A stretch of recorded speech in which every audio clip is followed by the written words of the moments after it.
ہم نے ایسا کیا کیا کہ ہماری شادیاں ایمان مکمل کرنے کے بجائے ایک رسم بن گئی ہیں؟ دلہن کا نیم برہنہ لباس، نامحرم مردوں کا عورت کو مختلف زاویوں سے فوکس کر کر کے کمرے میں بند کر کے فلمیں بنانا، اور باپ اور بائیوں کے غیرت کے جنازے پر جوں تک نہ رینگنا۔ اور تو اور بعض دیندار گھرانوں میں بھی اس موقع پر حیا کا جنازہ اٹھتا نظر آتا ہے۔ دل خوف سے کانپ جاتا ہے۔ مووی میکر، فوٹوگرافر ایسے بن ٹھن کر شادی کے پروگرامز میں آتے ہیں جیسے شادی ہی ان کی ہو۔ نہ جانے آپ کی عزت کیسے گوارا کر جاتی ہے کہ ایک غیر مرد آپ کی نئی نویلی دلہن کو آپ سے پہلے دیکھے اور مختلف سٹائلوں سے اس کا فوٹو سیشن کرے۔ افسوس در افسوس، اب تو ایسے رنج و غم کا وقت ہے کہ کس کس چیز کو رویا جائے۔ دلہا صاحب خود مووی میکر، فوٹوگرافر کو گائیڈ لائن دے رہا ہوتا ہے، یہ میری بہن ہے، یہ میری کزن ہے، یہ میری خالہ ہے، یہ دلہن کی بہن ہے، یہ اماں ہے، فلاں فلاں۔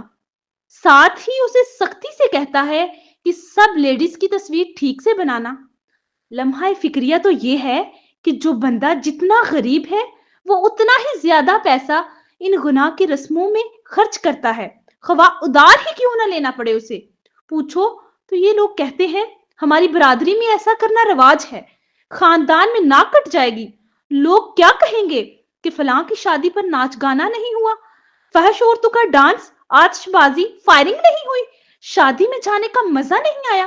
یاد رکھیں، یہ بات ہمیشہ یاد رکھیں، جن لوگوں کو دکھانے کے لیے آپ یہ سب بیجا رسمیں ادا کرتے ہیں، ان کو آپ کے بیٹے بیٹی کی طلاق سے کوئی فرق نہیں پڑتا۔ ان لوگوں کو کوئی پرواہ نہیں کہ آپ نے پیسہ ادھار لیا ہے یا دن دہاڑے ڈاکہ مارا ہے۔ یہ لوگ آپ کی اولاد کے طلاق کے موقع پر کہتے ہیں اتنی فحاشی تو پھیلائی تھی ان لوگوں نے، شادی کے موقع پر تو انجام تو برا ہی ہونا تھا۔ بھئی دنیا نہیں جینے دیتی، دنیا کو نہ دیکھو، اپنی جیب کو دیکھو، اسلام کی حدود کو دیکھو۔ اسلام نے تو شادی کو انتہائی آسان بنایا ہے۔ ان مٹی کے پتلوں انسانوں کو ناجائز خوش کرنے کے لیے گناہگار مت بنے، اللہ تعالیٰ کو خوش کریں تو آپ کی شادی کامیاب ہوگی انشاءاللہ۔ بہت سے لوگ شادی کے موقع پر گھروں، پلاٹوں، سڑکوں پر ٹینٹ لگا لیتے ہیں اور عورتوں کا ناچ دیکھتے ہیں۔ نکاح کا ان ناچنے والی عورتوں سے کیا تعلق ہے؟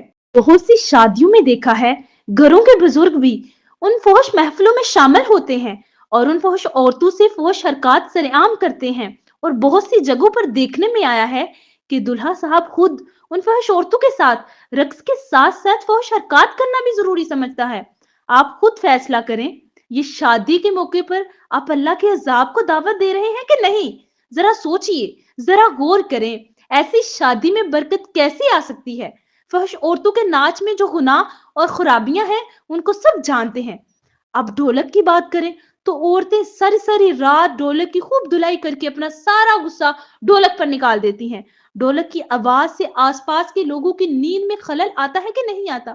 ذرا غور کریں، ڈھولک سے دل کو راحت نہیں ملتی تو بڑے بڑے سپیکر لے کر اس پر ساری رات اور سارا دن گانے لگائے جاتے ہیں کہ پورے شہر کو پتا چلے یہاں شادی کی تقریب ہو رہی ہے۔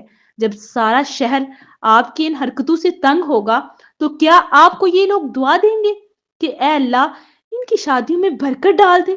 بہت سے بیمار ایسے بھی ہیں جو بیچارے اپنی ہی کھانسی کی آواز برداشت نہیں کر سکتے، تو کیا وہ آپ کے گھر لگے دیواروں جتنے سپیکروں سے نکلتی ہوئی گانوں کی آوازیں برداشت کر پائیں گے؟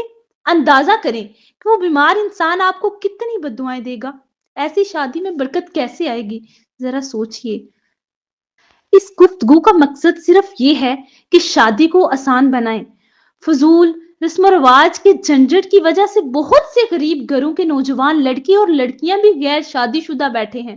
بزرگوں سے ہاتھ جوڑ کر گزارش ہے، ان فضول رسم و رواج کو اپنی زندگی میں ہی ختم کر جائیں، نہیں تو قبروں میں عذاب کا باعث بنے گا۔ ایمانی زوال کے اس دور میں ہمیں قرآن و سنت، رسول اللہ صلی اللہ علیہ وآلہ وسلم کی طرف رجوع کرنا ہے اور اپنے مردوں اور عورتوں میں حیا کے وہ بیج بونے کی کوشش کرنی ہے جو معاشرے کو واپسی پاکیزگی کے اس معیار کے قریب لے آئے جو اہل بیت اور صحابہ کرام کے دور کا خاصہ تھا۔ گھر کے اندر مرد نگران ہے، اس کی بنیادی ذمہ داری ہے کہ وہ اپنی اور گھر والوں کے لیے صحیح تعلیم کا بندوبست کرے۔ حقیقت یہ ہے